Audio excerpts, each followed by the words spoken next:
Meeting of the Environmental Subcommittee of the Medical Affairs Committee to order. The first order of business, I'd like to ask Senator Zale, who's with us, to open us with prayer.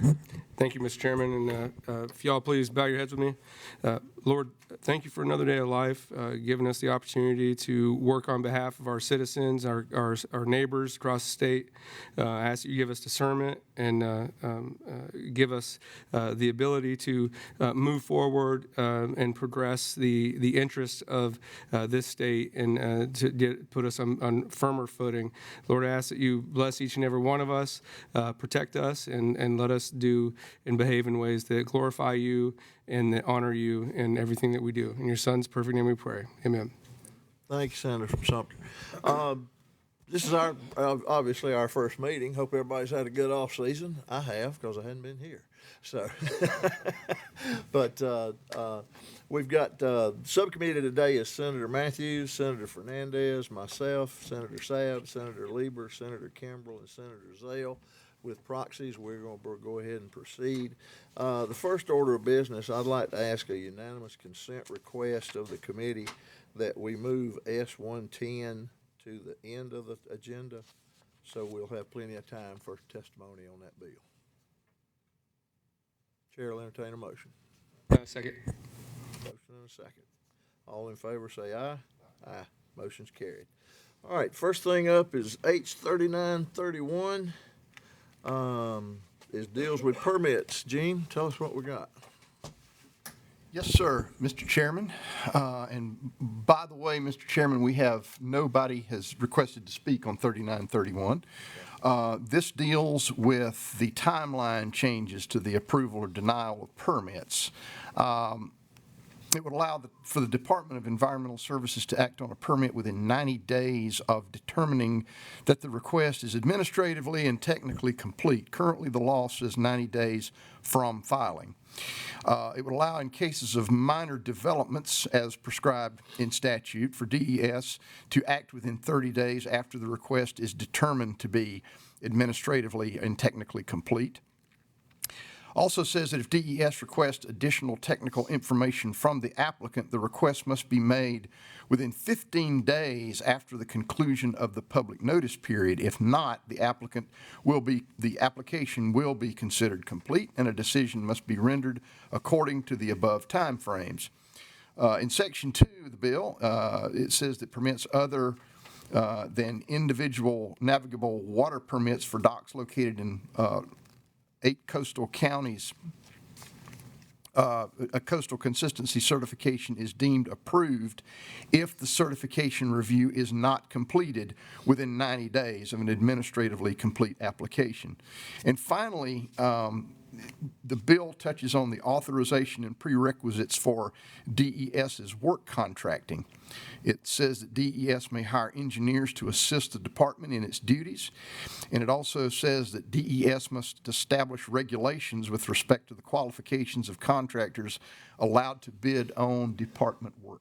All right, thank you, Mr. Hogan. Also, I think we've got an amendment that has been proposed to the committee. Yes, sir. We do indeed. We will be passing that out momentarily. Okay. Looks pretty innocuous, but give the committee a little time to look over that. I'm good.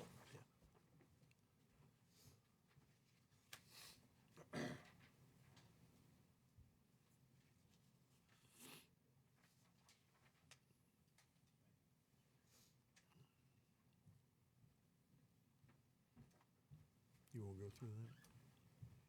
Yes, sir, Mr. Okay. Chairman. Mr. Chairman, there's 2 parts to this amendment. Part 1 basically is just going to add the word state before permits and add close of the public comment period after 90 days. So just some clarifying language. Number 2 regards Cherry Grove. Cherry Grove is under both a state permit now and a U.S. Corps of Engineers permit, and this would just create coterminous permits. It would move the state permit out to September 30 of 2032, which again would be consistent with the core permit. And like I say, what that does, it just makes it consistent with the Corps of Engineers. And for folks that aren't familiar with Cherry Grove, they've got these canals that come up, and they've dredged them before, and they're looking, this will give them the ability to get them dredged one more time before that permit runs out. Any questions on the amendment? If not, Chair will entertain a motion to adopt the amendment. Mr. Chair, I move to adopt the amendment. Have a motion, Chair seconds. All in favor, say aye. Aye. Aye. Amendment is adopted. That brings us to the bill. The bill as amended, H 3931, coastal titling and wetlands permit applications. The Chair will entertain a motion to adopt the bill as amended. Mr. Chair, second that. Have a motion, have a second. All in favor, say aye. Aye. All right, motion, the bill is passed. It'll be sent to the full committee, and it'll be on the agenda at the next full committee meeting that we have. Next up is H 3967, bioenergy with forest products. Mr. Hogan, if you bring us up to date on that. Yes, sir. Mr. Chairman, and this is under tab number 3. Hopefully everybody found the previous one. I neglected to say that was under tab number 2, but this is indeed under tab number 3. We do have a couple of people that have requested to speak regarding this. This is primarily a definitions bill, Mr. Chairman. It's going to define biomass. It's also going to define bioenergy with carbon capture and storage. Mr. Chairman, I believe if you'll focus on the second definition just above section 2, I believe the second half of that sentence is the critical part of this bill. It says that bioenergy with carbon capture and storage paired with bioenergy produced from biomass or agricultural harvesting, the resulting bioenergy is considered carbon negative. And Mr. Chairman, that is indeed important because it speaks to any environmental permitting that might be required of these operations and speaks to the need for an expeditious process. And Mr. Hogan, the way I understand it, this will be a great benefit to our forestry. Yes, sir. Folks. Who do we have signed up? Mr. Chairman, we do have 2 people representing the Forestry Commission. We first of all have Cam Crawford, and then Guy Saban will be after Mr. Crawford. Cam, welcome. If you will, just tell us who you are and who you represent. Hit your button. Hit your microphone button, Cam. Oh, we got it. All right, thank you. Okay, I want to just give you a quick background for those who are unfamiliar, but 2.5 years ago, as we entered 2023, the forest product sector in South Carolina was at an all-time high. The forest products industry was manufacturing wood and paper products at record levels. Statistics had the forest industry contributing $23.2 billion to the state's economy, employing over 100,000 citizens. Then came the spring of 2023, as 2 major announcements of mill closures were made public. The Pactiv Evergreen Mill in Canton, North Carolina, and the West Rock Paper Mill in North Charleston closed their gates. As the wood supply chain adjusted to the loss of these fiber markets, additional announcements of closures follow, impacting both lumber and pulp and paper mills. By the fall of 2025, a total of 13 mills that harvest timber in South Carolina, including International Paper's Georgetown Mill, had announced closures, curtailments, or cutbacks in production, resulting in a projected market loss of 10.7 million tons. That's a 33% market loss for wood fiber in the state. During these difficult times, South Carolina must stay competitive with other southern states. 3 southern states have recently recognized the carbon neutrality of biomass in state law. South Carolina should do the same to encourage the use of more forest biomass. The South Carolina Forest Recovery Task Force, formed by the leadership of the Forestry Association and the State Forestry Commission to address mill closures, is working to position South Carolina as a leader in the wood bioenergy sector. We are focused on increasing the use of woody biomass feedstock to meet the growing energy demand while stabilizing pulpwood markets. Data centers are projected to drive an unprecedented increase in electricity demand. We are working on both the state and federal levels to recognize forest biomass as carbon neutral. The South Carolina Forest Recovery Task Force leadership has partnered with the University of South Carolina to explore opportunities to meet the energy needs of AI data centers using woody biomass. As USC's Vice President for Research recently wrote in the South Carolina Forestry magazine, and I quote, "Biofuels derived from timber are carbon neutral over their life cycles, offering a cleaner alternative for energy-consuming AI technologies," end quote. To encourage investment in bioenergy, South Carolina needs regulatory certainty regarding the carbon neutrality of biomass. Also, wood and paper product mills use biomass from their manufacturing operations and timber harvest to produce bioenergy. This provides significant carbon-reducing benefits to the state's environment. The Forestry Association urges the General Assembly to recognize the forest products industry's use of biomass to generate energy as carbon neutral because of the growth rate of the state's forest is greater than the harvest levels. According to the South Carolina Forestry Commission, the state's forests are growing more wood than is being harvested. In fact, there are 2 million more acres of forest land in South Carolina today than there were in 1936. The next thing I'd like to do is address the science of the natural carbon cycle. According to the American Forest and Paper Association, and this is a quote because I want to get it right, "As forests grow, carbon dioxide, CO2, is removed from the atmosphere via photosynthesis. This CO2 is converted into organic carbon and stored in woody biomass. Trees release the stored carbon when they die, decay, or are combusted. As the biomass releases carbon as CO2, the carbon cycle is completed. The carbon in biomass will return to the atmosphere regardless of whether it is burned for energy, allowed to biodegrade, or is lost in a forest fire. The net impact of these processes is that the CO2 flows in and out of the forest and through the forest products industry by both biomass combustion and sequestration in products. Overall, the flow of forest CO2 is carbon positive when forests are sustainably managed, and the forest system remains a net sink of CO2 from the atmosphere. Thus, the carbon neutrality of sustainably managed forest biomass is a scientifically supported fact," end quote. Carbon neutrality of biomass is a bipartisan issue. In 2016, in the United States Senate, Senator Susan Collins, a Republican, Senator Angus King, an independent, and Senator Amy Klobuchar, a Democrat, introduced an amendment to the Energy Policy Modernization Act that reflects the carbon neutrality of forest biomass, which was unanimously adopted. In late 2022, when President Biden signed the spending bill, it declared forest bioenergy carbon neutral.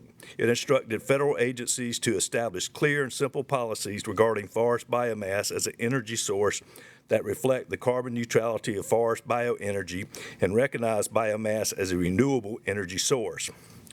President Trump's previous EPA administrator, Andrew Wheeler, stated in 2018, "Providing clarity and certainty regarding the treatment of forest biomass as carbon neutral will support good-paying jobs in rural communities, protect our nation's air quality, and remove unnecessary regulatory burdens." In closing, the states of Arkansas, Louisiana, and Mississippi have already enacted legislation similar to H. 3967 into law. To stay competitive, South Carolina needs to provide the same regulatory certainty regarding the carbon neutrality of biomass as those three southern states have already done. This will benefit the state's existing forest product manufacturers and the Forest Recovery Task Force's efforts to position South Carolina as a leader in the new bioeconomy, helping struggling timberland owners and loggers with new market opportunities. Thank you, Cam. Now, Chair recognizes we've been joined by the senator from Spartanburg, Senator Kimbrell. Thank you, Mr. Chairman. How are you? Good, hope you are. Thank you, sir. I have just one quick question, if you don't mind, Mr. Chairman. You mentioned as I was walking in about acreage from 1936. Could you give me that number again? I was trying to write that down. Yeah, we have 2 million more acres of forest land today in South Carolina than we did in 1936. So we have 12.2 million acres right now. So I guess we subtract that, you would have had about 10 million acres and some change in 1936. So we've done a much better job at That seems a conservation. little surprising. Most people would be surprised by that, don't you think? I'm Yes, surprised by that. that's the reason I mentioned it. It usually does surprise. What drove that? Well, prior to that, we didn't have a really good conservation program in the state with the industry. We just cut and didn't replant. Of course, we replant usually almost every time we harvest now as the industry. So 2 million more now than 1936. So Yes, 9 sir. years ago, 2 million less. That's pretty good. Yes, sir. I agree. That's pretty good. All right, I didn't know that either. All right, thank you. I just wanted to make sure I understood the number. Thank you for allowing me to ask that question. Sure thing. Chair recognizes Senator from Sumter. Thank you, Mr. Chair. Just a quick question, sir. Thank you, and to the Senator from Spartanburg's point, I'm very shocked by that as well. I think it's a really cool statistic, and I appreciate that it sort of tells us that our conservation efforts are at least topically are working. Yes, sir. And so, you mentioned 3 states that had already adopted these laws. Has there been enough time since they've adopted these laws and now to tell us sort of what consequence they have brought? Are they doing? Is it doing the thing it was intended to do? That's a good question. From our standpoint, I mean, it certainly benefits existing manufacturers, which is key because we need to maintain all we have right now and lose no more. But what we're really coming from is we're trying to position South Carolina to be a leader in the new bioeconomy. In fact, we have taken the lead with the announcement of Carolina Renewable Products in Orangeburg. That is a new bioeconomy deal, and that's a $280 million investment, 155 jobs. That is what we're trying to do. And right now, we're leading because no other southern state has that. And that's what we're trying to do here. I mean, this came up with that project, and it comes up with other projects we're working on. I mean, y'all know, you hear it from a lot of different industries, not just this one. You have to have regulatory certainty. You have to have predictability if you want to attract industry to your state. Well, thank you, sir. And I just, for the record, Orangeburg is actually in my district, and so I appreciate all the emphasis that you're placing on it, and I hope to help you further that effort. So I appreciate it. Mr. Chairman, at the appropriate time, I would move favorable on 3967. Hold that thought for just a second. Just Cam, I'm gonna make one comment. According to there is no physical impact on state revenue. In addition, indications that this bill will have no impact on existing environmental permitting requirements. We want to know we're running over everything. At this, let's see, we got another speaker. Yes, Mr. Chairman. Guy Saban had actually signed up to speak. We'll hold that motion then. Through me, Mr. Chairman. Thank you, Thank you, Cam. Good to see you. Merry Christmas. Hopefully, we won't see you between now and Christmas. Not by here, anyway. Not here. Yes, sir. Welcome to the committee. Please state your name and who you represent. Thank you and good afternoon. My name is Guy Saban. I'm here for the South Carolina Forestry Commission. I'm here to speak on behalf of the agency in support of carbon neutrality of biomass. First, I want to fully concur with Cam's well-spoken remarks, and I will keep mine brief. But first, I do want to reiterate some of his key points. I work in the resource development section at the Forestry Commission, which is focused on resource data and economic development. We recognize forestry as one of the top industries in our state. However, we are undergoing some significant changes in our industry since we have lost more than 30% of our annual wood consumption just over the last 3 years due to mill closings and curtailments. And we feel those impacts in many different ways. Most obviously, there's the loss of economic impact and jobs at the mills that have closed. But also, for every 10 jobs in forest industry, there are another 11 indirect jobs that are also supported, including loggers, truck drivers, and many others. And for landowners, Their loss of markets has made it more difficult to own and manage land in an economically viable way. New markets, especially for small diameter wood, are critical for our forest industry and for forest management in South Carolina. So we can continue to maintain and do a good job of managing those 2 million extra acres of land that we have since 1936. And on the positive side, South Carolina is poised to become a leader in the bioenergy sector. Biomass energy is produced using renewable, sustainable forest products that are grown here in South Carolina. And economic growth in this area will help us meet growing energy needs, will benefit family forest landowners with potential new markets, and will help us keep healthy, well-managed forest lands throughout our state. So defining biomass energy as carbon neutral with this bill will help make South Carolina more attractive for new investment in this sector and will ensure that biomass energy is included with other green energy sources when businesses are seeking to reduce their carbon impacts. Establishing this definition shows that South Carolina supports these opportunities for growth and values the benefits of using bioenergy production from forestry and from agriculture. Thank you. Thank you, sir. Anyone on the committee have any questions? Hearing none, Chair recognizes Senator from Spartanburg for a motion. I move favorable on 39 and 67 to move to full committee, Mr. Chair. I have a motion favorable. Do I have a second? Second. I have a motion and a second. All in favor, raise your right hand. Any opposed? Same sign. Bill is carried. All right, thank you. Next up is S-110, illegal discharge of contaminants to affect temperature, weather, or sunlight intensity. Gene? Thank you, What does it do? Thank you, Mr. Chairman. We are back to tab 1. Mr. Chairman, the construction of this bill is relatively simple, so I will just read the statutory change. This is the intentional injection, release, dispersion, or other emission by any means of chemicals, chemical compounds, substances, apparatus, or other air contaminants within the borders of the state with the express purpose of affecting temperature, weather, or the intensity of the sunlight is prohibited. Thank you, Mr. Hogan. We've got the bill sponsor, Senator Rice is here, Senator Pickens, I'm sorry. Senator Rice is here. We give him plenty of time, and he's joined with Representative Lee Gilreath and Representative Chris Huff. Gentlemen, welcome to the committee. Thank you. Senator from Easley. Thank Or you. Pickens. Pickens is good. Whatever, Easley, Pickens. Somewhere up there. Same place. Thank you, Mr. Chairman, and the other committee members. You have mentioned Representative Huff and Gilreath being here. They have a similar bill, and it's different. It's not the same. It's not a companion bill per se, but it's a similar bill having a similar effect in the House. I look at S-110 that I introduced as a proactive bill. I think we've all had people call us as senators or House members and say, I'm concerned about what's going on over my head and what's going on.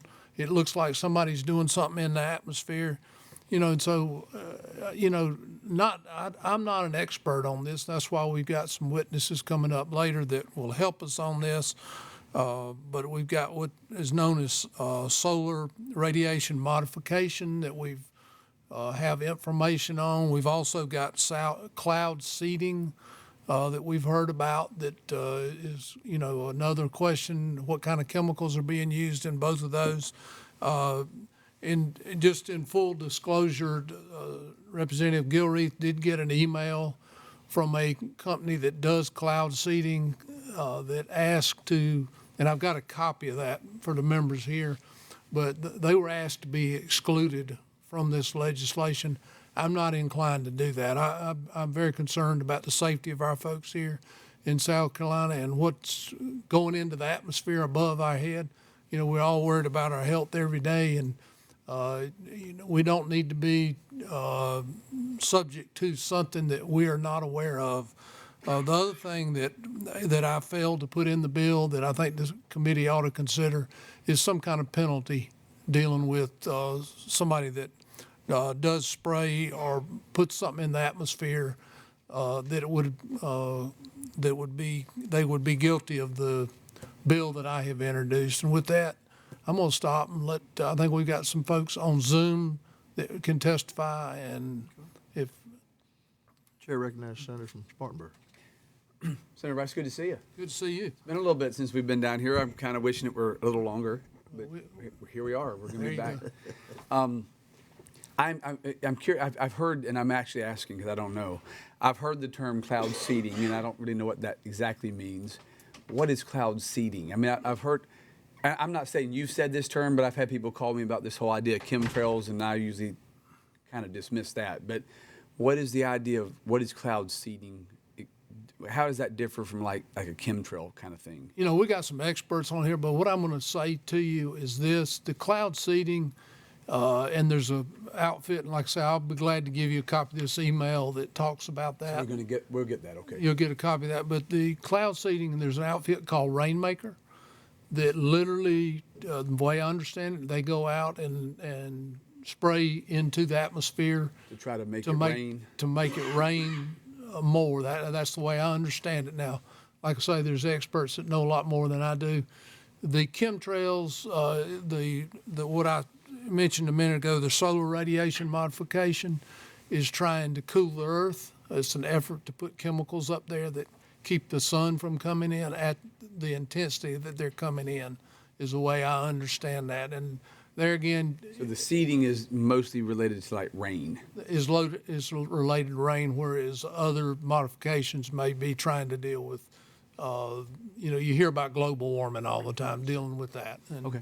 And you've got, I think you may even have a report in there Okay. that deals with a lot of this. And I think the more you read, the more you get confused on it. I'm learning all kind of. It feels like 2000 were like pregnant chads. I didn't know what a pregnant chad was back then, so I'm learning new things. I hear you. Thank you. Okay. Yeah, Senator from Sumter. Just real quick, thank you, Mr. Chair. First, I just want to say thank you, Senator Rice, for writing this bill. I look forward to co-sponsoring it once it gets to the floor. I just, I've done a lot of research on this as well. I've had many constituents reach out to me. At first, I didn't know what the heck they were talking about. It is concerning, and so I just appreciate it. I just want to put that on record. Appreciate it. Senator from Pickens, this doesn't affect, like, I live in the flight pattern for Greenville, Spartanburg, Atlanta, and Charlotte. Jets fly over, steam's coming out of the back of the jet engines. That doesn't affect anything as long as they're not trying to reseed or do something. As long as they're not spraying chemicals, that Okay. would not And affect. just one quick thing, in the lower part of the state, more than our part of the state, wouldn't affect like some of the cotton farmers do crop dusting. It would not affect that because this is altering the weather. It specifically says it's altering the weather. Oh, okay. So- Thank you. Also, we've got some folks signed up, Gene. Mr. Chairman, yes, we did. We had one gentleman that signed up ahead of time, Dr. Thorsten Brockman.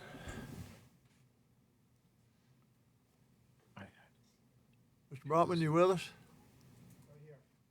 Oh, hey, I'm sorry. I was looking at the screen. Can you hear me? Yes, sir. All right. Well, good afternoon. First of all, thank you for holding this meeting and pursuing this bill. My name is Thorsten Brockman. I've lived in South Carolina for more Green than... light on, Mr. Brockman. I'm sorry? In front of your microphone there. Is your green light on? Yep. Can you hear me? Just now say something. How's this? There you go. Is that better? I All right. hear you better now. All Thank you. right, good. So I've lived in South Carolina for about 30 years. I've got a chemistry degree from Furman University and then a PhD in chemistry from USC Is now down the exiting. street. Is that working? Somebody. Oh, okay. Okay, I think we got it now. So I've got a good background of chemistry. And also with regards to some of your questions that you just had, I've done a good bit of research on the difference between cloud seeding and what they're doing with solar radiation. But what I'd like to do is share with you the following. I've taken a little bit of time to try to make this as concise as possible. If you want to interrupt me at any time, feel free to do so. Even though they usually deny it, it is well documented that the federal government is involved with geoengineering. Okay? For example, in 2020, NOAA received explicit congressional direction to research solar engineering, including stratospheric aerosol injection, or SAI. Most people refer to it as just simply SAI. Is now joining. Sorry, sir. Okay, that's fine. With technology here today. So this funding is actually being done through its ERB and AC4 program. So it's public knowledge that the federal government is funding this. That's the first thing, even though in a lot of cases they're denying it. What concerns me the most is this SAI, which is what we observed almost daily as chemtrails to reflect sunlight away from our planet. Totally different from cloud seeding. Two totally different things. This is the SAI. And the idea behind that is to reflect the sun's radiation from our planet. As you may already know, some people that have done research on this, SAI uses toxins that include but are not limited to. Do you want to mute him? Mr. Chairman, if our virtual participants could mute, please, Yes. and that way, Yes. Please honor the folks that are here. If you're joining us electronically, please mute at this time. We're picking up a lot of feedback. That's fine. Okay, what I was saying is what concerns me the most is this SAI, which is what we observe almost daily as chemtrails to reflect sunlight away from our planet. I live down in Hilton Head. I take a lot of trips to Pineland. And literally, just about every day, the sky is covered with them. I mean, zigzag and so on. And they're not contrails. Contrails, the water sublimes, it disappears. It can last a little bit, but eventually disappear. These things don't. They dissipate. In the end, it's just one big haze that we see. And it's taking place all over the world, not just South Carolina. Let me make sure. Contrails is what I was talking about. That's what you The see. jets that go to You Green see- Spartanburg, Charlotte, Atlanta, Absolutely. my house. And you see it, the water deposits on particles, and then it sublimes back to a gas, and that's why it disappears. More or less just steam. Basically. Chair recognizes Senator Spartanburg. Because I want to be, sorry, I don't want to prolong this conversation anymore, but I get these kind of calls all the time because I'm not an expert on this, and I'm deferring to somebody smarter than me on this, and I understand that.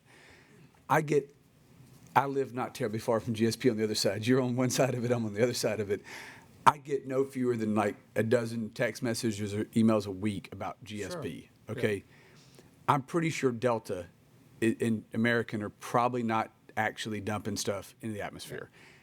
I'm pretty tired of getting emails and text messages every week when a plane takes off that some person flips out, oh my God, can you stop commercial flights? And the answer to that is no, I'm not, because they don't know the difference of, I'm not saying there even is a difference. I'm not sure. I'm going to go on the record and say I don't know if I believe there is or not. But the point is I did go to flight school way back when, and there is a contrail to your point.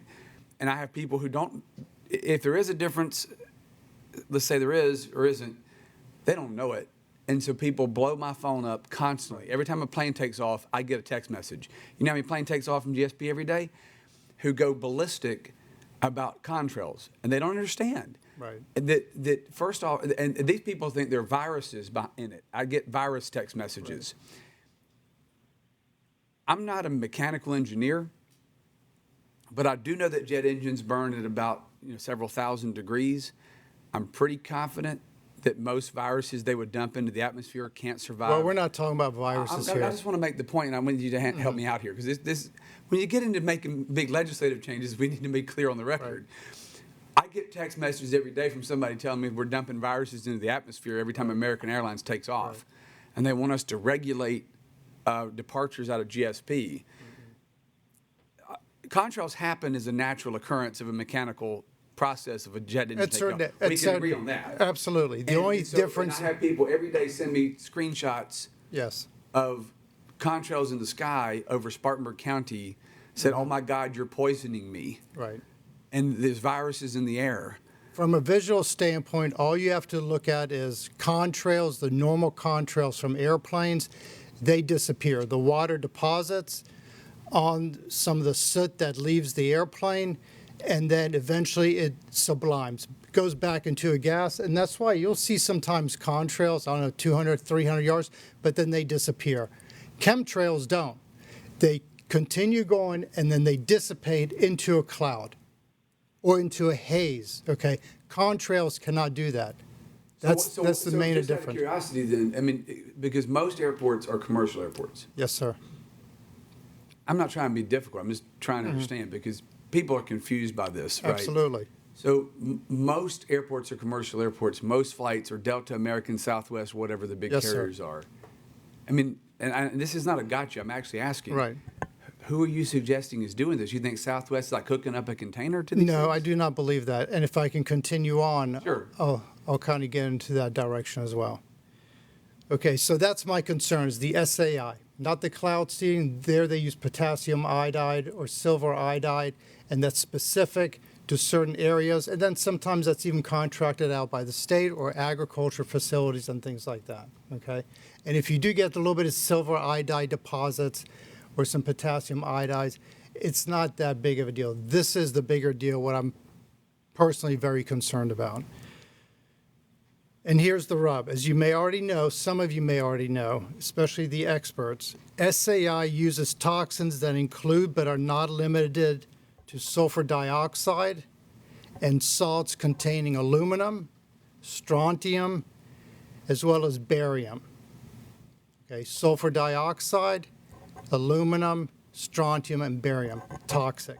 Not only do these chemicals have a negative impact on our environment, health, and food sources, but it probably, in my personal opinion, and you've heard some experts talking about this, also contributes to the continuous destruction of our ozone layer. I don't know if you've noticed, nobody's talking about the ozone layer anymore. I remember in the 90s, that was the big topic, okay? I think these things also affect the ozone layer, which would make sense based on the anions that are actually used. Other states have or are in the process of passing a bill similar to this one. Tennessee passed one. Florida, I think, is working on one, and it's my understanding there are about 8 of them. However, in each case, their bill's ability to prevent actions by any federal agency is limited because the federal government has jurisdiction over our airspace. We don't, the states do not.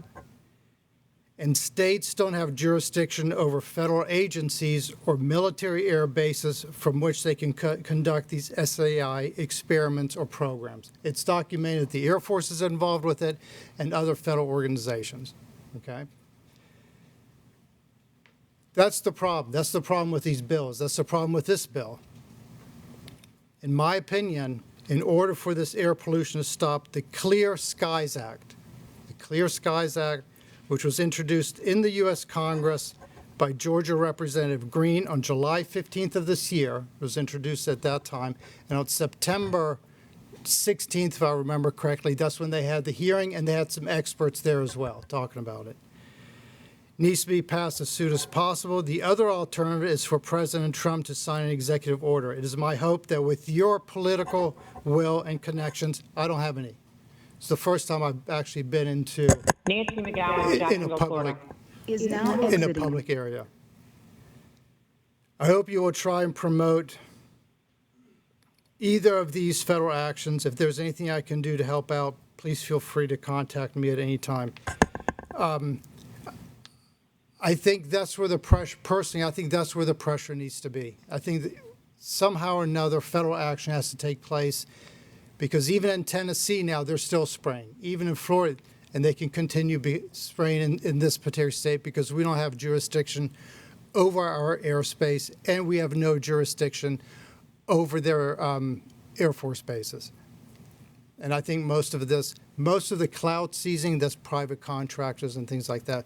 That's my personal opinion. I also try to provide a solution as to maybe what the next step is, instead of just saying, this is the problem with this bill. Everything in this bill is perfect, but I'm worried that nothing can be done. We do not have jurisdiction over our airspace, and we don't have jurisdiction over the federal agencies. And a lot of this is actually being funded by the federal government, including private organization. Gates is behind it, Simmons Group. Right now, I think it's close to a multi-billion-dollar industry, in my personal opinion. I'd be happy to answer any questions if you wish. Sure. Thank you, Mr. Broughton. What we'll do is ask the committee if they have any questions of you. Thank you for your testimony. Or feel free to email me. Chair recognizes Senator Spartanburg. just have one more. Sure. Mr. Chairman, thank you. Sir, just one more. I'm just trying to understand. So, and forgive me, I mean, I'm not up on this stuff maybe as much as perhaps maybe I should be, but I have a difficult time. So if you're, I'm going to ask a couple of questions maybe to get to the point.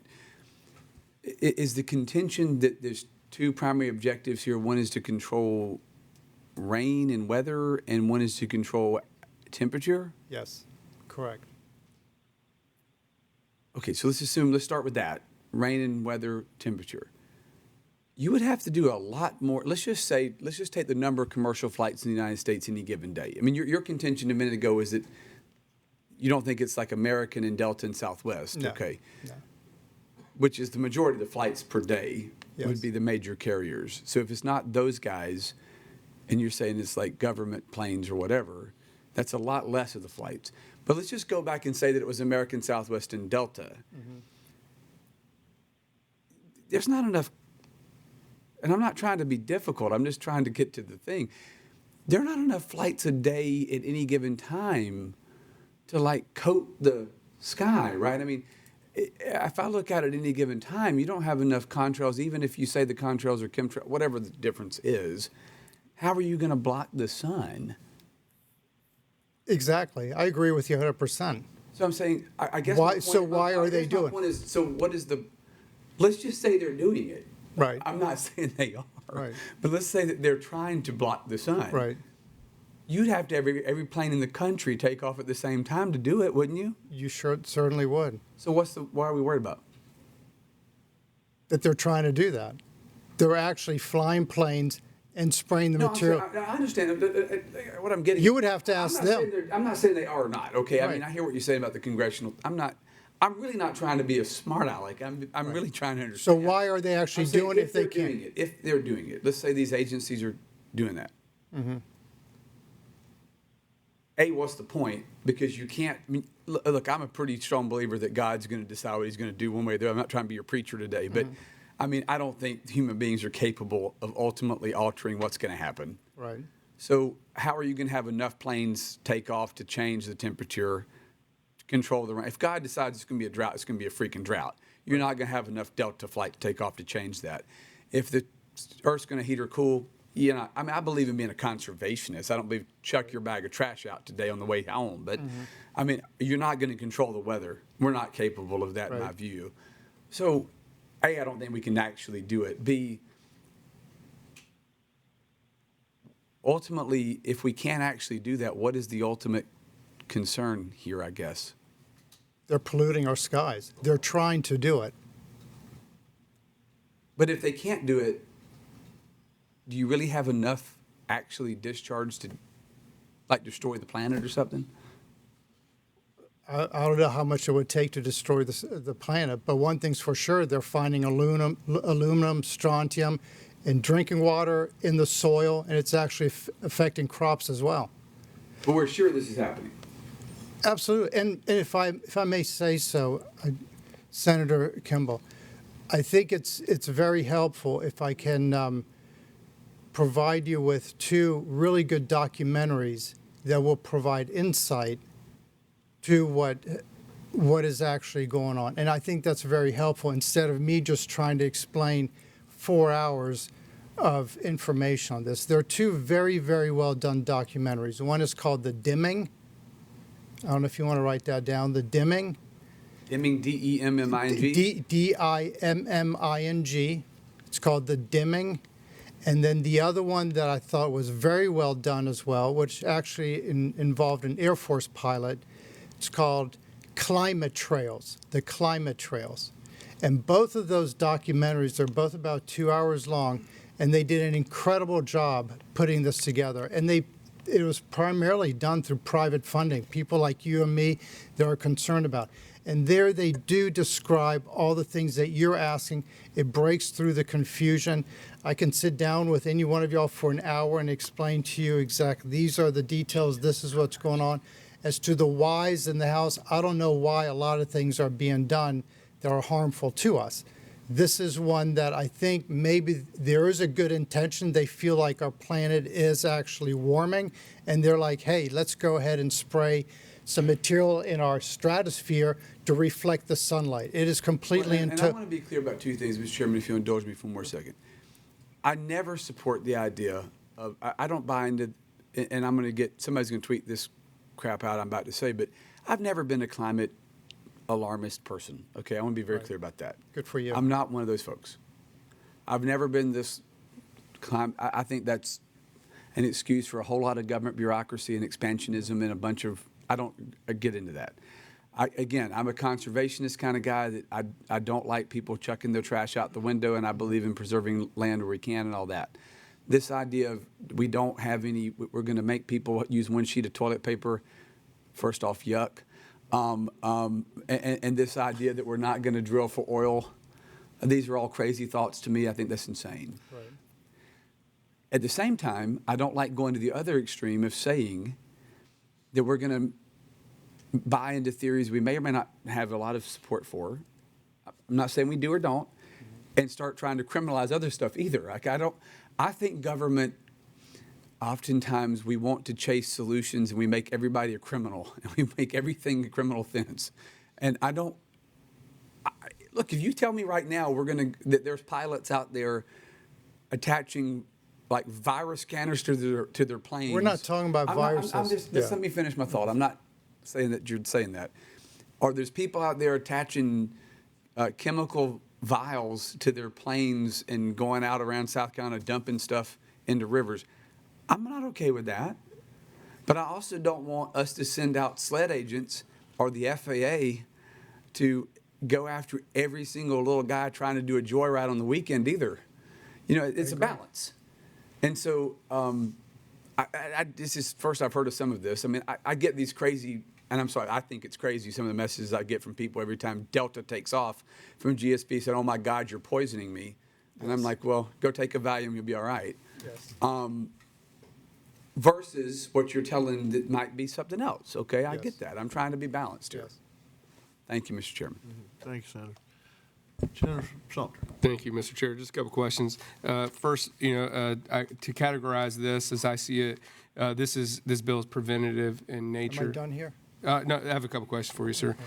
So, whether all the evidence is out there or not to show us a smoking gun, I think is sort of inconsequential at this moment, because if the evidence shows that this is happening, and even though it is likely ineffective, as the senator from Spartanburg said, and it likely is, they're still doing it. I mean, is that right? And they're still dumping what could be poison and chemicals into the air, which eventually is going to make its way down to water, fish, cattle, grass, soil. And that's concerning to me. So, I don't know enough about it to say one way or another, but it is concerning, and I certainly do not trust the federal government in any way to determine our health. But that said, I just have a couple questions as far as technical aspects of this. Can you, and these are not gotcha questions, I really want to know, do you know effectively what amount of quantities are being used? No. Okay. Do you know who regulates this stuff? Who provides what agency provides oversight and approval for it, certification? It's unknown. The little bit that I know, it's very opaque.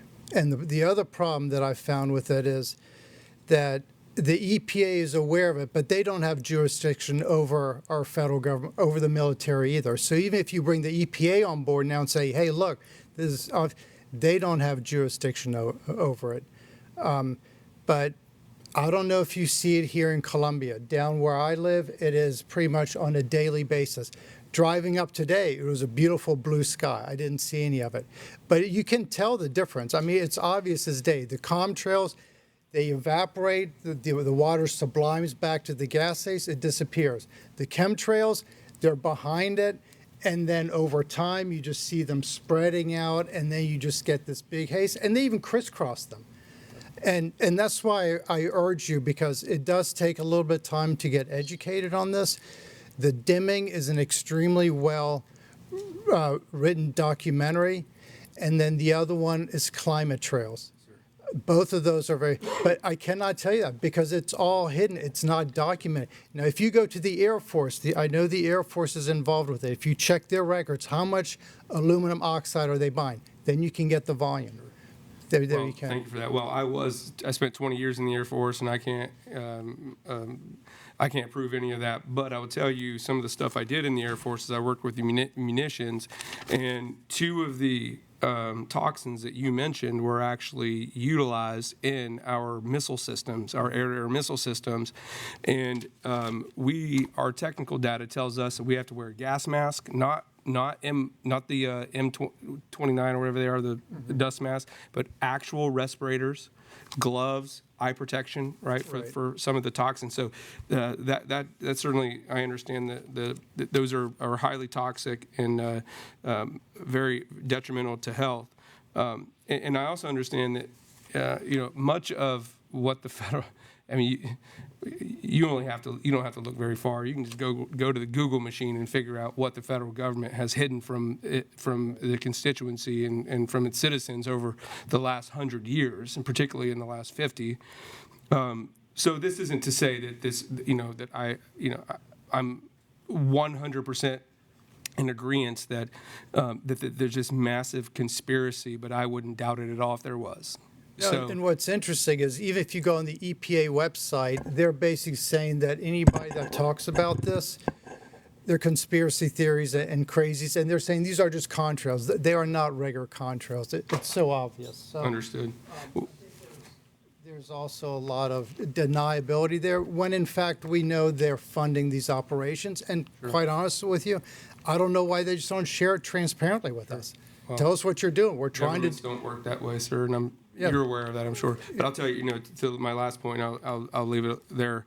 I agree with the senator from Spartanburg as well. Is oftentimes we have to make law that that oftentimes will have unintended consequences. And so, although I am concerned very much about this and getting this into full committee for a more robust discussion, I do want to make sure that we're ironing out any potential unintended consequences that may arise from it. And what we don't want to do is penalize pilots or flying outfits, aviation outfits, for something that they're not doing. So anyway, I just want to leave it there. But I do appreciate your testimony, and I'm going to definitely watch those documentaries. And the two that I just found, what I found was really interesting is the Clear Skies Act. The Clear Skies Act, that was introduced on July 15th, and then that would be the mandate for the federal government to no longer do that. And that was introduced by Georgia Representative Green.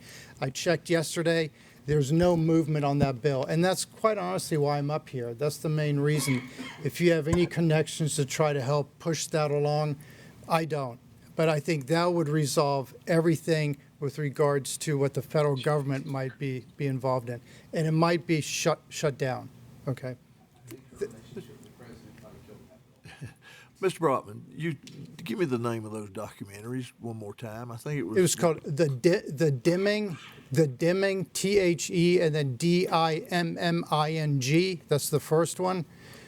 If you go on YouTube, you actually have to spell out the whole word because it's censored. And then the other one was Climate Trails. Yeah, I got Climate Trails. Climate Trails, and that was very well done. The primary person interviewed in there is a former Air Force employee there, Air Force pilot. And it was very, very well done. They're not flaky. They're not like conspiracy theory, silly stuff. It helped me get a better understanding of it. And then I obviously went a little bit deeper to understand what's going on. Mr. Brotman, I appreciate you coming toward the committee. I think you've educated us today, and that's Okay. what we wanted to do. You've given us a good, concise, level-headed explanation of the topic we're looking at, and I appreciate you coming Thank you. forward today. And if you have any Thank you very other much. questions, feel free to contact me. Sure.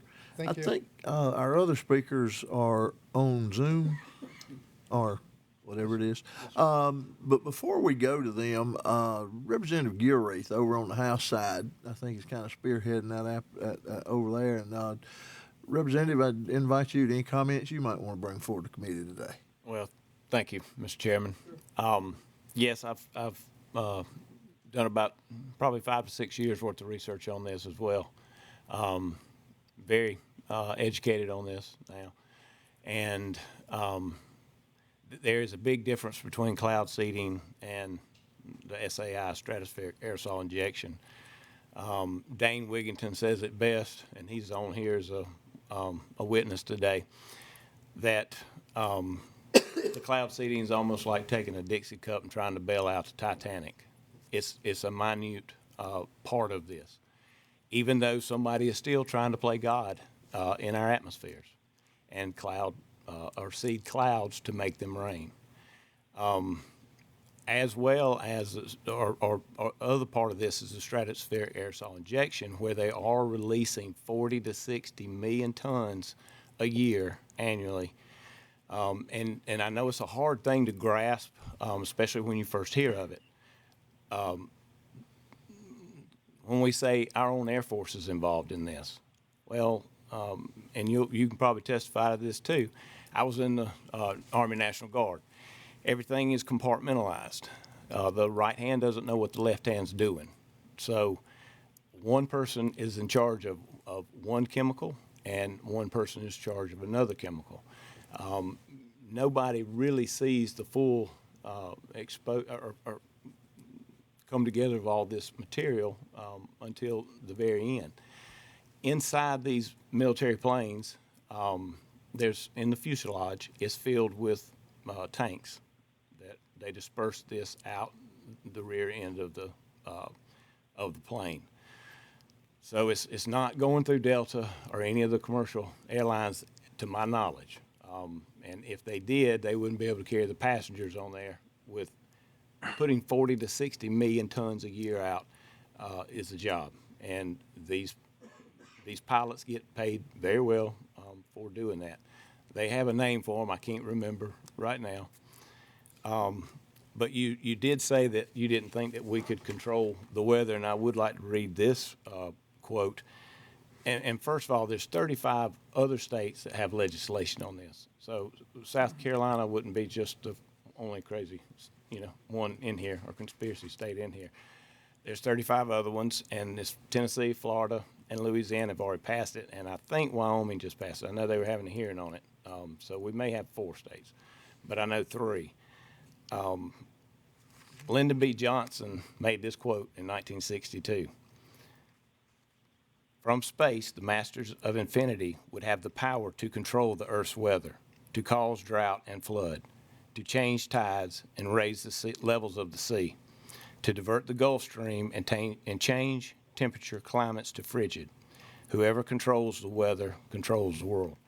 They used this same thing in Vietnam War with the torrential downpours to help advance our soldiers and to try to slow down the Vietnamese. They also dispersed Agent Orange that we all know happened because we all have loved ones and relatives who are suffering from it now. Even their kids are suffering from it now. They dispersed this on our soldiers and the Vietnamese soldiers.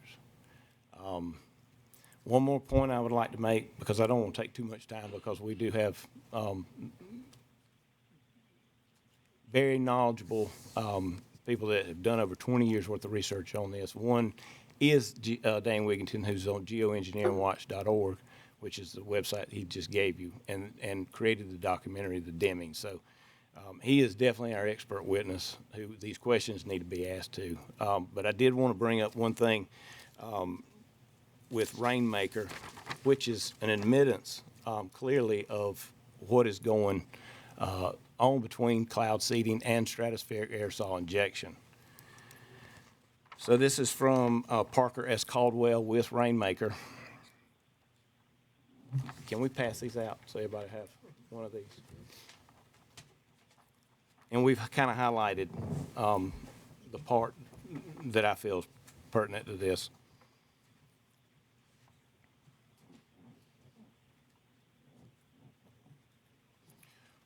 While my work forces are on supporting state water resources through precipitation enhancement, I'm wary of stratospheric aerosol injection, SAI, and solar radiation management, SRM, often referred to as solar geoengineering, because releasing substances like sulfur dioxide or aluminum oxide into the upper atmosphere, where they can disperse across vast areas, carries potentially far-reaching environmental and health risk. However, cloud seeding is a well-researched technology with through environmental assessments behind it that only operates to increase precipitation in an already natural occurring rainstorm with a localized area. States like Idaho and Utah already use cloud seeding, and Idaho's data even indicates that it can produce up to 1 million acre-feet of additional water supply. Again, you're creating a drought in one area with cloud seeding and pulling that moisture. You're not creating moisture, you're just pulling moisture from one area to another, in which case you see these torrential downpours that we've been witnessing over the last 7-10 years. 10, 12 inches of rain at a time. Thank you, Mr. Chairman. Thank you, Representative Gilreath. In the interest of time, I'm going to go ahead and go to the folks that are joining us by Zoom. First up is... Mr. Chairman, I don't have an order per se. I think Representative Gilreath has a better feel for Yes, sir. how they want to present. I was going to let Mr. Dane Wigington speak first so that he could kind of explain this better. He's the expert on this. And then we may let Dr. Denise Sibley, she testified in Tennessee in their hearings, and Judge Brad Thomas testified in the Florida hearings. So I thought they would be good witnesses to listen to. And if we have Nancy McGowan on, we can fill her in at the end, but she may just be on there listening. So. Mr. Wigington, can you hear me? I can hear you well. Can you hear me? Okay. Yes, sir. Please give us your content of what you want to tell us today, but always keep in mind the briefer the better. I understand, gentlemen, but the gravity of this issue, thank you for your time. The gravity of this issue cannot be overstated. Geoengineeringwatch.org operates with data for our conclusions, not speculation, not theory, not hypothesis. Let me back up some of what Mr. Gilreath said. That figure of 40 to 60 million tons of toxic nanoparticles being dispersed annually is not speculation. Geoengineeringwatch.org worked with the University of Minnesota, about 500 lab tests of precipitation over that state, and the amount of these toxic elements in the precipitation was quantified and projected globally over an annual basis, and that's where that figure comes from. 40 to 60 million tons of toxic nanoparticulate elements that are core elements in climate engineering operations. We're not theorizing. These operations are clearly going on. My background is Bechtel Power, largest engineering firm in the world in the renewable energy industry. My home was on the cover of the world's largest renewable energy magazine.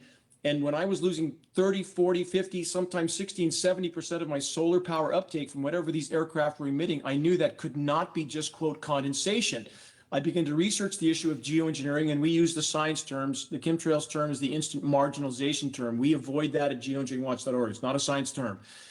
But I began to test my precipitation, did not want to find climate engineering elements. I researched for 18 months before I was willing to speak out about this issue. But I did find climate engineering elements, starting with aluminum nanoparticles in my precipitation. Initial rain test of 7 parts per billion. Within 18 months, I had a single rain test of 3,450 parts per billion of aluminum. That's toxic rain. Can you guys hear me okay still? Yes. Can you guys still hear me? Yes, sir. Okay, there was background noise coming through. I wasn't sure. So bottom line is, in regard to these programs and their operation, there's no speculation there either. This is not condensation. We have up-close film footage of these aircraft at altitude, retrofit nozzles mounted on the wing pylons aimed at the exhaust jet stream to make this look like, quote, condensation. It's a sprayed aerosol dispersion, period. The patents match exactly what we see in the aircraft. Those patents are shown in the Geoengineering Watch film, the dimming. We don't abdicate any other film but the dimming because the data is not solid. If a ship has a hole in it, it won't float for long. And again, geoengineeringwatch.org data is rock solid. We took a National Oceanic and Atmospheric Administration flying lab at the cost of about $100K. We took that to altitude, all on film, all on the record, top scientists in it. We sampled what these heavy aircraft were emitting. We processed those samples at Rensselaer Polytechnic in New York, a world-renowned testing institution. Again, all on film, all on the record, we found exactly what we knew we would find: climate engineering elements. You can't block 60 or 70% of solar power uptake with, quote, condensation. And that's not a 60 or 70% drop of visible light. I want to make that clear. It's this opaque light that's screened through these particulates, which is exactly what the climate engineering patents describe, exactly what every climate scientist, everyone all over the world describes as what they want to do immediately to slow down some of the thermal warm up of the planet, but they're not admitting these programs are ongoing for obvious liability reasons.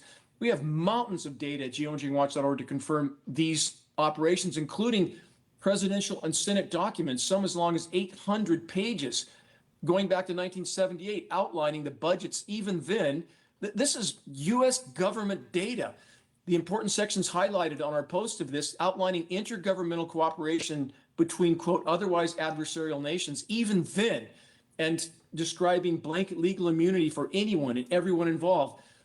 Senators, we have an illegal federal gag order right now on all National Weather Service and NOAA employees. Why in the world would our government feel the need to gag the nation's weathermen if they didn't have something colossally huge to hide? As far as the aircraft being used, again, we know militarily, KC-10s, KC-135, C-17 Globemasters, and I hope by what I'm stating and how I'm stating, and it's clear I'm not shooting from the hip. I know this issue inside out, upside down, and backwards. And we do have commercial aircraft that are absolutely positively dispersing smaller payloads. We have film footage to prove it. Whether there's actually any passengers in those aircraft or not, we don't know. But we do know we have commercially marked aircraft dispersing. We are communicating with commercial pilots who know this is going on, and commercial personnel is not implicated in these programs in any way, shape, or form. I want to make that clear. But what we saw in about the year 2000, when suddenly carrying on luggage was a big deal, they wanted to reduce weight, it seemed that that was the correlating time when some commercial carriers with automated systems may have been utilized for much smaller dispersions. But we can say again, we have film footage of these aircraft dispersing at altitude, nozzles visible, turning on and off, not condensation. I want to make this clear that all commercial carriers and all military aircraft tankers utilize a high bypass turbofan jet engine. That's a jet powered fan. 90% of the air that moves through that engine is not combusted. By design, they're nearly incapable of producing any condensation trail except under rare and extreme circumstances. And we have these aircraft, in the case of the military tankers, with their transponders turned off, flying non-commercial routes commonly, routinely, grid patterns, X's, ovals. This is all part of global stratospheric aerosol injection operations, cloud albedo enhancement.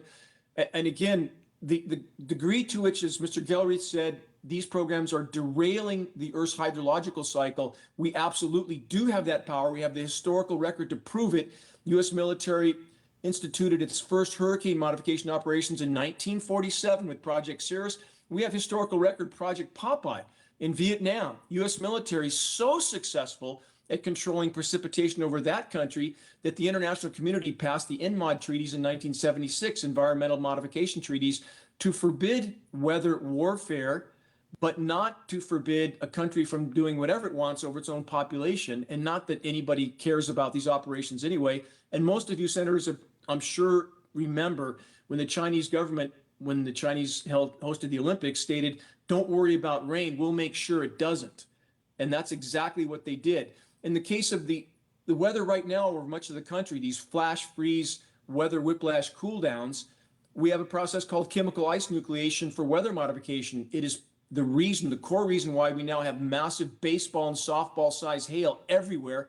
Of course, they're not going to admit to these operations. The liability issue alone is incalculable.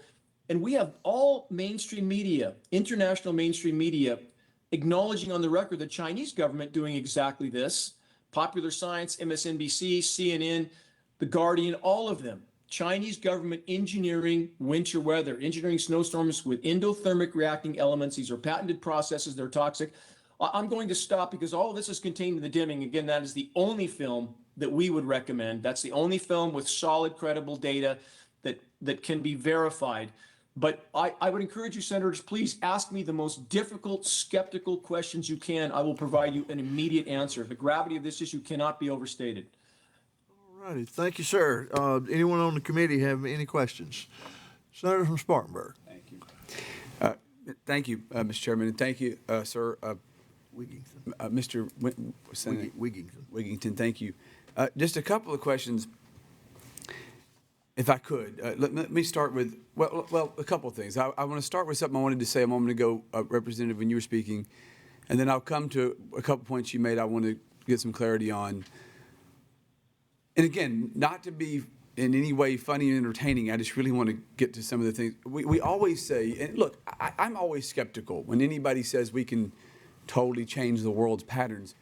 Call me crazy. I just think that human beings aren't totally capable of changing everything the way that God could. Some people disagree with that. But that's not, we always assume when we talk about things like this, every technological advance, and I know I'm going to get nasty tweets from this, that's okay.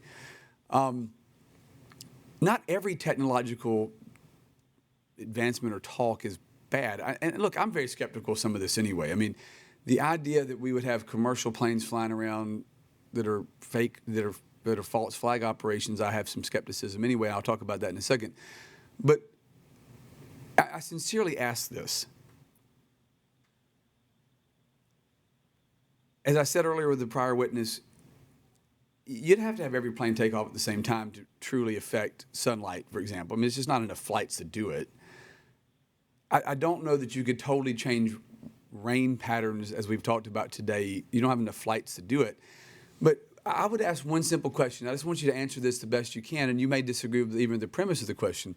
But, Representative, you made a point earlier, and I say this with all respect to colleagues, okay? This is not being critical. But we think that anytime we do anything that's going to maybe, if you're in a drought situation, I don't even think I believe we can actually fix a drought with cloud seeding, if that's what we're going to call it. But I've been to Israel a number of times, okay? If we talk about biblical, we say playing God.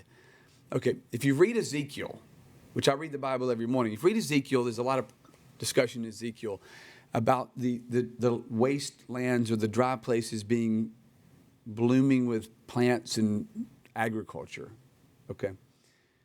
If you go to Haifa in Israel, it is now. And the reason it is, which I believe is a fulfillment of prophecy, is because they desalinated the Mediterranean. They're able to desalinate the Mediterranean. It's not because rain patterns dramatically changed in the Negev desert in Israel. It's because they were able to desalinate the Mediterranean. Now, do I think Ezekiel, by God's providence, was able to see that thousands of years ago? Yes. But it's not that the rain patterns in the Negev changed over 2,500 years. It's because at some point technology changed and they were able to desalinate the Mediterranean and pump water into the Negev desert and plant massive agricultural fields that didn't exist 2,500 years ago. Now, I don't think that Israelis are playing God because they were able to desalinate. They were able to plant vineyards and stuff in the Negev desert because of desalination. Would you say, sir, that that's playing God to desalinate the Mediterranean? Are you asking me? I am. What I would say is this, that biblical scripture says that we're to be good stewards of planet Earth. It also says that once, before you knew your sins were washed away, now you know your sins remain. I would place that in this category. These programs are going on. The data is irrefutable. And we don't operate. I'm not asking that. Sorry, I'm not trying to be rude. But I'm asking, do you think desalination is playing God? I think desalination, I know that desalination creates a tremendous amount of toxic waste. I know that for a fact. I'm very well versed on that subject. So again, I'm not here to discuss ideology of what Israel does.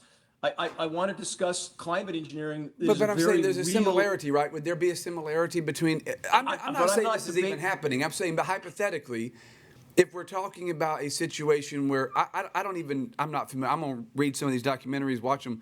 But if you're talking about this idea of, I don't know that I think we can cause it to rain, but if we say we are, I'm just going to cede to your point and say that we are. But if we are, is that not similar to the idea of desalination in the Negev? I'm not here to discuss that, Senator. We can make it rain. It's historical record. In fact, so much so there's international treaties dealing with that I'm not going to scenario. answer that question. Let's just move on to my next question. That's okay. You made your point. You made your I'm point. not The here other. to discuss ideology. Well, that's okay. Then you don't have to. You don't have to keep going. I'll just move on so we can save everybody's time. So let's talk about this idea you mentioned earlier. That the reason we've changed weight limits to carry on baggage in the early 2000s. I mean, I think you were insinuating the reason we changed carry-on weight limits is because we need to get weight limits down for passengers so we can carry chemicals. Do you not think it maybe had something to do with 9/11? No, I don't. We saw You a don't think direct terrorists flying correlation. planes into the Twin Towers might have had something to do with carry-on limits versus putting chemicals in the belly of a plane? Because, you know, when you go to the airport, I'm not trying to be a smartass, but when you go to the airport, you can still carry your carry-on bag. So and you still get to do the check bag. So the carry-on bag is still going to, the idea is not to carry a box cutter or explosives, right? I mean, you don't think that maybe factors in? No, because the issue was weight, not searching through luggage. The issue was weight, period. And we see a direct correlation from what we have recorded with film footage of these aircraft at altitude, dispersions being turned on and off. And no, that's not entering a different atmospheric layer. That's absolute nonsense, more of the false narrative. The atmosphere doesn't layer vertically. You can't have a trail across the entire horizon that stops instantly as if it's been cut with a knife. And about the trails left behind aircraft like World War II bombers going back that far, that we are told is just condensation. We found in military archives very damning footage. It's in the dimming of B-17s flying in formation, one filming another above it, with a massive dispersion coming out that stopped completely and totally instantly as if it was cut with a knife. That was clearly a dispersion. They had to be beta testing in World War II because these programs were deployed immediately after World War II over the polar regions. So we know they were beta testing in World War II, and we have the film footage to back that up. So we don't operate with speculation. So we were chemtrailing people in World War II, you're saying? We're going back to the 40s? I'm saying beta testing was definitely going on. We have patents going back well over 100 years for these exact programs. Dispersions from aircraft, we have film footage of these dispersions being done with military aircraft in 1923. This is not new technology, period. And this is the last question I'll ask, because, I mean, you're clearly not going to, I mean, I think I'm asking reasonably rational questions, but which question am I not answering? Well, no, what I'm saying, even when I ask you about the carry-on bags, you ignored the entire thing I said a moment ago. The carry-on bags, because I'm saying 9/11 happened at the same time you're saying that this limit happens, which is a completely rational premise. They didn't ban you from doing a checked bag. So you're saying that airlines have a weight limit on a carry-on bag largely because you're asserting that there's chemtrail things going on, that the commercial airlines are now loading chemicals into these planes. I have a lot of folks that I know that work in that industry. I've never seen anybody loading chemicals on a Delta. So, I mean, let's just say you're right. I think you're wrong, but let's just go with it. Even though I think you're completely wrong on that. But if you're right that Delta, American, Southwest, everybody suddenly decided to put chemical canisters into the belly of these planes, and that's why they're limiting your carry-on bags. How do you explain? Did I say that? Wait a minute. That's the insinuation. Well, how come you get to talk and I for a don't, second, Senator? sir? Respectfully, I get to ask the question. You're telling me. But you don't let me answer it, though. I am, but you're not answering it. So I'm saying if you're telling me they're limiting the carry-on bags for weight limits, you still get checked bags. If you're telling me you have to have a weight limit on the carry-on bags because you need to make room for the chemicals, why don't they ban the checked bags? The reason that they did the weight limits on the carry-on bags is because of security, because of 9/11. The checked bags are still allowed. If your premise were right, you would ban checked bags, would you not? One, you pay extra for extra weight carried on. Two, I never said they load canisters I never said that. With the septic systems on those aircraft, it would be very easy to have systems that would, without any commercial personnel involvement whatsoever, that would carry a small payload. Okay, can I answer now? Very easy to do this, and I am saying this as a bottom line. We have up-close film footage of and we know the U.S. DoD, by the way, has leased no less than 200 to 300 commercial aircraft with commercial markings. Why would the DoD lease commercial aircraft with commercial markings? So as I stated earlier, we don't know that when we see a commercial aircraft, commercial with commercial markings. We don't know if there's passengers in that aircraft, but we damn sure know it's dispersing. And we know that they're flying over non-commercial routes as well. So that's the bottom line. We have film footage of these aircraft at altitude, nozzles visible. We have up close photographs of the nozzles dispersing material. We know we have 40 to 60 million tons of material raining down on us. We know that that figure matches exactly what the entire global climate science community, which by the way would dispute with you, Senator, as to our ability to affect the weather. That is not scientifically disputed by anyone in the science community unless they're on a carbon fuel industry payroll. But the bottom line is this is all a matter of historical record. And what we're asking people to do, what we're asking you to do, is not operate off ideology, preconception, or official narratives. We're asking you to investigate, and if you don't believe what you see with your own eyes, and they can damn sure cover the entire horizon. That's my background. That's the solar industry. And why isn't the green community, I'll throw this at you because I'm sure you would agree with me on this, why isn't the so-called green community, the Al Gores, the AOCs, why aren't they addressing this issue? Total hypocrisy. And we know that all the major environmental groups refuse to address this issue because they don't want to lose their 501c3 nonprofits. And we know that because our attorneys at Geoengineering Watch have spoken to their attorneys. So there's more than enough hypocrisy to go around. But what we're saying is enough of the ideology and preconception. Please do actual research. This is absolutely going on. The data we've compiled at geoengineeringwatch.org is absolutely irrefutable. And we're asking people to honestly investigate and not operate off preconceptions and ideology. I'm done, Mr. Chairman. Thank you. Okay, thank you. Anyone else on the committee have any questions? Okay, Mr. Wiggington, thank you for coming for us today. Appreciate your testimony. Thank you. And the next speaker is I believe it's Dr. Sibley. Dr. Mr. Sibley. Chairman. And if I may just remind the members of the committee, along with our speakers that are before us today, we are the South Carolina Senate, and let's maintain decorum at all costs. Thank you. Who's up next? I hope Dr. Sibley's still with us. Dr. Sibley, you still with us? Yes. Okay, thank you. Yes, Welcome I to the am. committee. Please tell us who you are and if you're representing an organization. Yes, sir. Sorry about that little glitch there. I am Dr. Denise Sibley. I'm in Johnson City, Tennessee. I appreciate Chairman Gambrell and Representative Gilbreth asking me to speak as a physician and as the primary citizen scientist who testified in 2024 in my own General Assembly when we became the first state to ban geoengineering. I do not represent any group. I represent myself. I have a BS and an MD. From Virginia universities, and I've practiced internal medicine for 35 years. I appreciate and applaud your efforts to protect your state.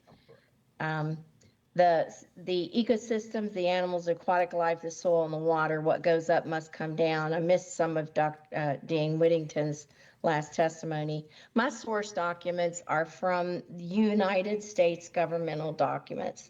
The NOAA, NASA, National Weather Service budget estimates for fiscal year 2026 that were just produced, the Air Force, Army, Space Force budget estimates, and the NDAA, the National Defense Appropriations Act, which was just passed yesterday at $901 billion, and a 44-page White House document that was produced in June of 2023 that was a congressionally mandated research regarding solar radiation modification. And this describes, and again, this was White This Ms. Sibley, just so the committee knows, we've got that on our screen, so the committee members, we can access that. Thank you. So these are all documents that are U.S. Generated, our government. And this described the past, present, and future weather modification through solar radiation modification, and it attempts to cool the climate by reflecting sunlight. These are acts of intentional manipulation of the atmosphere. They do produce pollution and unintentional consequence that affect the health of the citizens, the safety of our water supply, our soil viability and crop production, our ecosystems, and also precipitation extremes like flooding and drought, climate variability, and disruption of the economy. A natural analog of this stratospheric aerosol injection occurs when a volcano erupts or large wildfires burn. And an example of this in history occurred in 1815. The Tambora volcanic eruption in Indonesia cooled the earth by 0.7 degrees Celsius and led to, quote, a year without summer in 1816.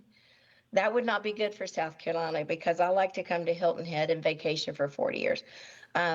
But it altered precipitation, it disrupted monsoons, it led to flooding that produced crop failure, famine, and disease outbreaks.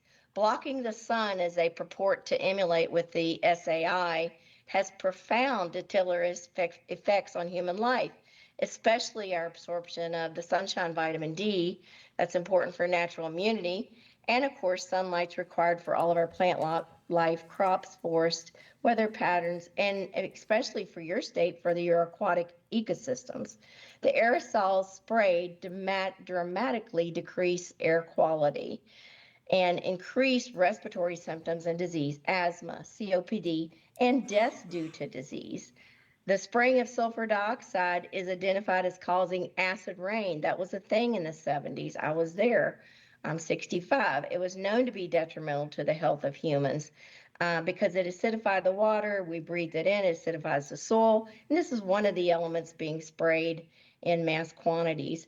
In addition, heavy metals have been detected in rainwater samples here in Tennessee, and I use that as a source document in my own testimony in my own state that contained dangerous substances such as strontium, barium, and aluminum. There's also been cadmium found. These toxins can be ingested, absorbed through the skin, and inhaled by humans and animals, and they all have deleterious health effects.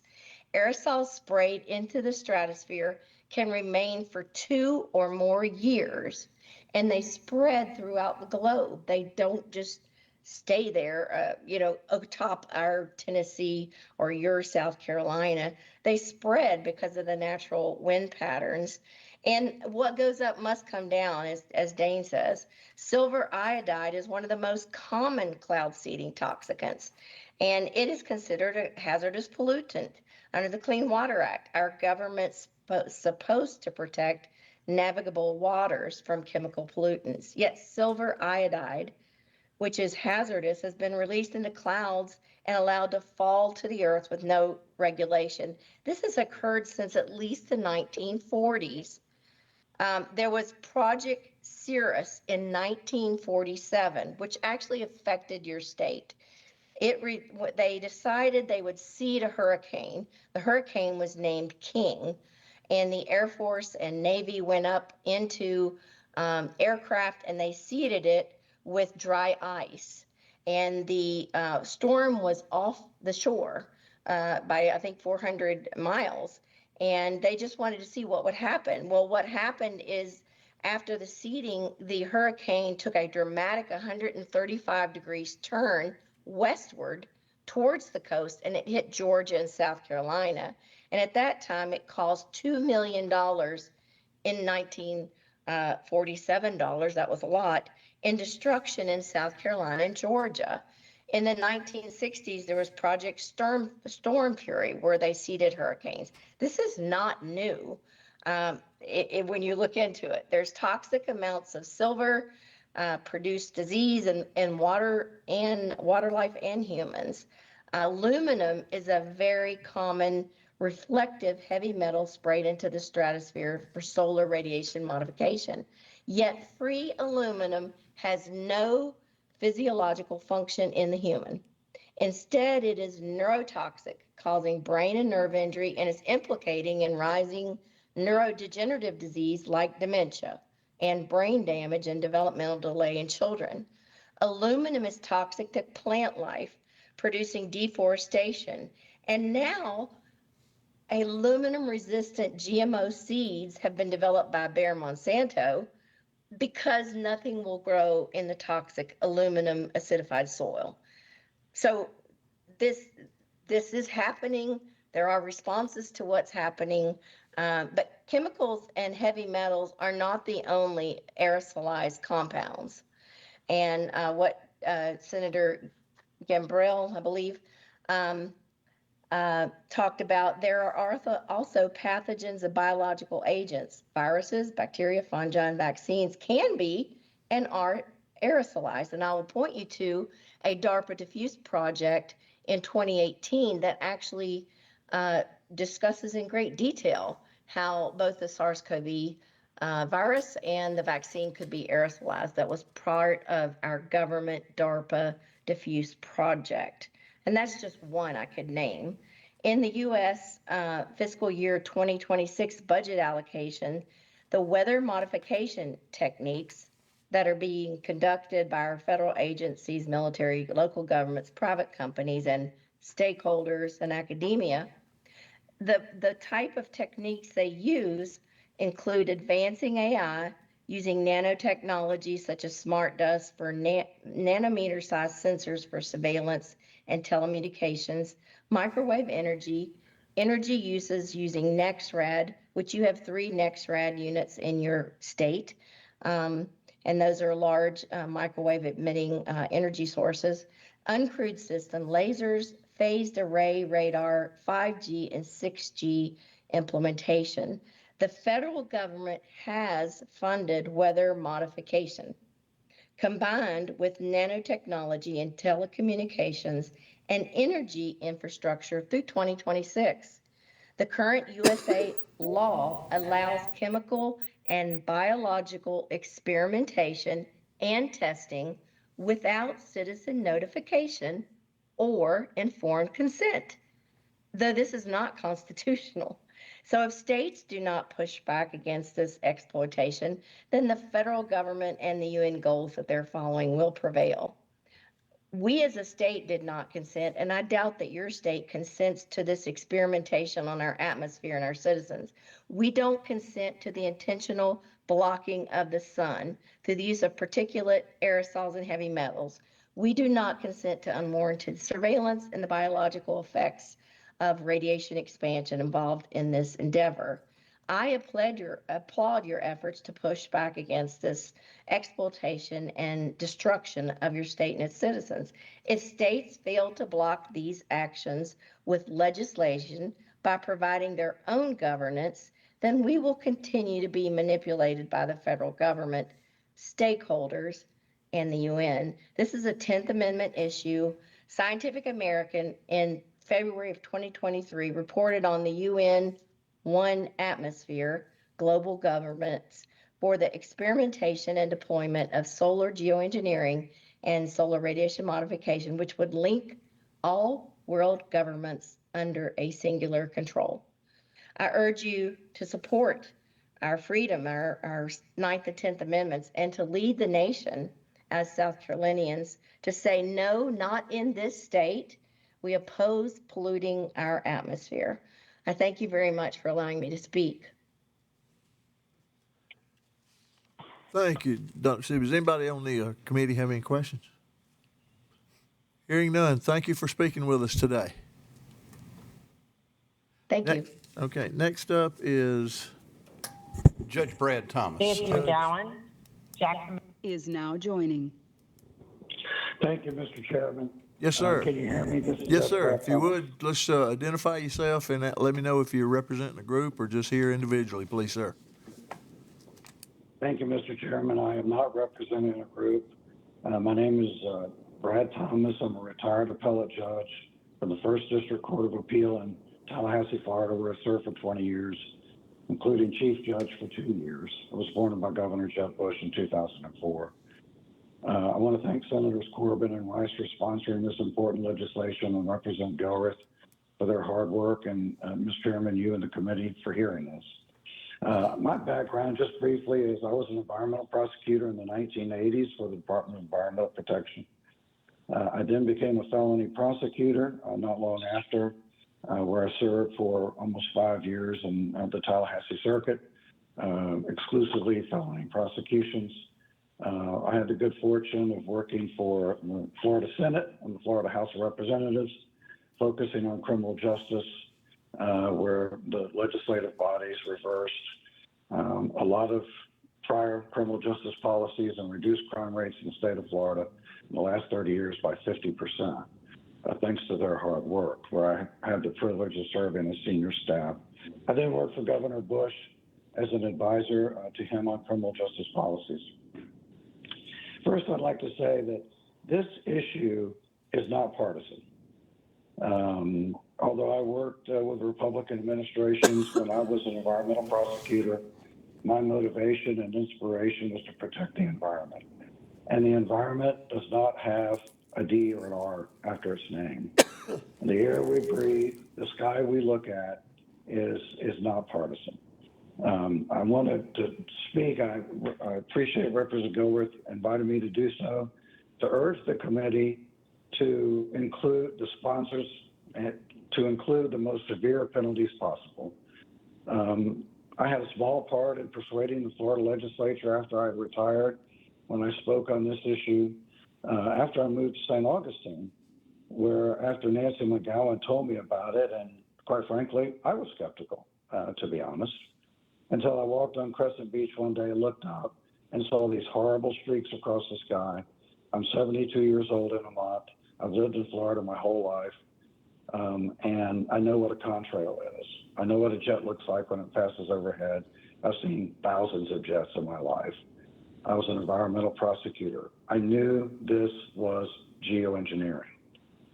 I didn't know much about it. I've learned a lot about it. Appreciate Mr. Wigginton's testimony and the work he's done, and Dr. Sibley's. Nobody, I don't think, can claim to be more of an expert than Mr. Wigginton, but we can all learn more. But I testified to the Senate committee, actually, and urged them to make this crime a felony, because I stated that unless it's a felony, the pilots that are conducting these evil activities, and it is evil. What you're doing is not you. What they're doing is spraying chemicals into the sky. I've seen it. I've taken thousands of images. I might add, I recently got back from Europe, and I took images in France and Germany. They are conducting this in France and Germany. In Paris, it was very, very obvious. I prosecuted 49 felony jury trials, more than happy to be subject to cross-examination and testify under oath as to what I've observed. I apparently had some small part, as I said, in convincing the committee and the Senate. The House sponsor, by the way, in the Senate, Representative Kevin Steele, is an extremely successful businessman who deserves a lot of credit, as does the Senate sponsor. I'm now convinced that a felony of the lowest degree, which was adopted in Florida law, and a 5-year prison term is woefully inadequate. I believe this should be punished by a potential sentence of life in prison with a minimum mandatory sentence of 25 years. I worked on a lot of legislation imposing minimum mandatory prison terms. I've worked on the death penalty issues in Florida for over 35 years. Although I do not think this could be considered a capital crime, I do think it should be punishable by life in prison, and it deserves life in prison. If a pilot is spraying these chemicals into the atmosphere, it deserves life in prison. Let me point out, the reason nobody sees reports on this is very simple. Under Code of Federal Regulations, Title 15, Section 908, the definition of persons in weather modification activities excludes contractors and subcontractors and employees of the federal government. So during the Florida legislative activity signed by Governor DeSantis, the arguments about, well, we don't know, and they were legitimate questions, of course. I don't mean arguments. The questions about, well, why don't we know about this, is that they're excluded under federal law. They do not have to report. Dr. Sibley is absolutely correct. This activity is not consented to by the citizens. It is absolutely occurring, and it is excluded by federal law. As to the question of how could it be possible to dim the sun, I've seen it on a daily occurrence.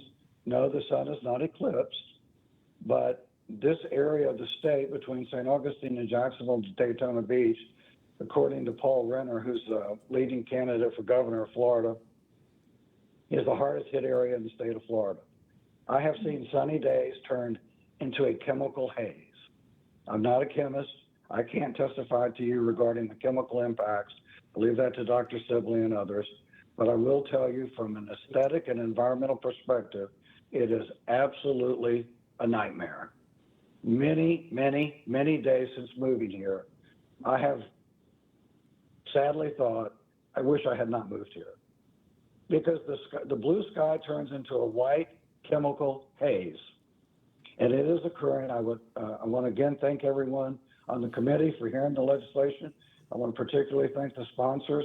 I have seen it with my own eyes. That's why I testified to the Florida Senate. I agree with Mr. Wigginton.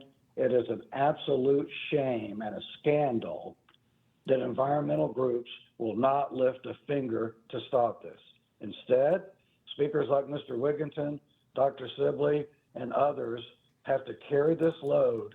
But fortunately, thanks to heroes like Representative Gilreath, Senators Corbin and Senators Rice, Representative Steele in Florida, and Governor DeSantis to sign the legislation, we're not going to stop fighting. The 10th Amendment protects the states. 35 states have either considered legislation or passed legislation. Florida passed the strongest legislation in the country. I hope South Carolina beats us in that regard, even though I'm a Gator. I hope you do even better. And I will say that this is hazardous to health. We all know that. I urge the state of South Carolina to take action. As Dr. Sibley said, we can't stop Washington, D.C. by ourselves. Certainly we as individuals can't. What the states can do is pass meaningful legislation with severe criminal penalties. In Florida, if a private airport allows this activity to occur, those operators of those airports, those employees who knowingly do it, are subject to a 5-year prison term. Thank you, Mr. Chairman, and thank you, members of the Senate. Thank you, Judge Thomas. We appreciate that. And just to let you know, my wife's family had two of her uncles played football for Florida. So I'm a Clemson Tiger, so I'm suffering with you this year. But, hey, if it gets too bad in Florida, move to South Carolina. We still got the air clean here. We're going to try to keep it clean. Anyone on the committee? My wife's father played for Florida. Thank you, Mr. Chairman. Yes, sir. Anyone on the committee have any questions of Judge Thomas? Hearing none at this time. Mr. Hogan, I believe that concludes our speakers. Mr. Chairman, those were the speakers that I was given by Senator Rice. So. Y'all good? I'm going to call for a motion here in a second. I'm conflicted. To say I'm conflicted on this is probably the biggest understatement of the world. And the reason I'm conflicted is not that I don't believe it's not happening. I look at this as the first speaker, I think. Mr. Brockman, you were so eloquent in telling us that we can pass all these state laws that we pass, but the bottom line is the federal government's in charge of it. It's kind of like we passed a lot of resolutions calling for a balanced budget, this sort of thing for the federal government. And, you know, but I appreciate the effort. And in deference to my friend, Mr. Senator from Pickens, and Representative Gilreath, who sits in the best house seat that was ever made, I might add. The chair at this time will entertain a motion. Before we do that, may I ask? Yes, sir. Just to your point, I have one of my favorite colleagues. No disrespect to either one of you. I love you. You know that. But I love Senator Rice, and we have a great relationship. And he beats me at golf every time I played with him. You know, he does beat a lot of people. As it stands right now, I mean, I'm very new to the subject. I respect him, so I would not want to vote against it. If I'm forced to vote right now, I'd vote no. I don't want to vote no to Senator Rice. If you ask for a motion, I'd be forced to vote no. I don't know if you want to move to carry it over. If you want to vote for it, I'm not going to, to pleasure of the chair, but there's just a lot to unpack. And my thing would be, to your point about it being more of a federal issue, it's a balance, it's competing interests. I think Senator Davis from Beaufort always likes to say everything's competing sets of rights. You know, assuming it's happening, and I have to be convinced. I mean, I have to be convinced. Maybe it is, maybe it isn't. I think there's some evidence, yes and no, and I've been sitting here reading a bunch of stuff, both sides of this, as we've been talking and listening. Let's just assume that it is. I'm going to defer to the fact that maybe it is. To your point, it's federal. Do I really want us to start turning the state's police powers against our own citizens and saying we're going to go out there and start going after pilots who are flying joyrides on the weekend? Do we really want to talk about? I mean, I've heard several times people talk about turning people, with respect to the last testimony, life imprisonment. I mean, do we really want to start putting people in the position of having to go hire defense attorneys for a potential life sentence for flying a weekend flight in which they might be accused by the state of participating in seeding clouds or something that I don't even understand, and they may not even understand. I have a lot of questions, so I don't want to be in a position of voting against Senator Rice and subcommittee, but I would be in a no right now. Okay. So I would say that before you, I'm not going to make a motion to it one way or the other, but I'd say that. Thank you, Senator Spartanburg. Chair recognizes Senator Zale from Sumter. Yes, sir. Just before I make the motion, does this bill do any of that? Does it do any? Does it criminalize? I mean, that's my understanding is it doesn't. Okay. Well, on that, I move for a favorable report. Okay, we have a motion for a favorable report. Chair seconds the motion. Any discussion? That brings us to a vote. Now, what I would like to do, my reasoning is this. There's 17 members on the full committee, and I'm a real believer that the more eyes that see stuff, the better interpretation you get and the better legislation that we come up with. There's 3 of us sitting here today. Sure. And that's my sole, and I've got a proxy for Senator Fernandez. But I would like for the entire committee to take a look at it and give us time to learn about it. Maybe some things we need, evidently a lot of things we need to know that we don't know today. But in deference to that, I would call for the vote. We've got a motion and a second for a favorable. All in favor, please raise your right hand. All opposed? Anyone not voting? And I've got Senator Fernandez proxy. Any other business to come before the committee today? Chair will entertain a motion. Move to adjourn. Motion to adjourn, second. Gentlemen, thank you for coming. I appreciate your service and appreciate you coming today.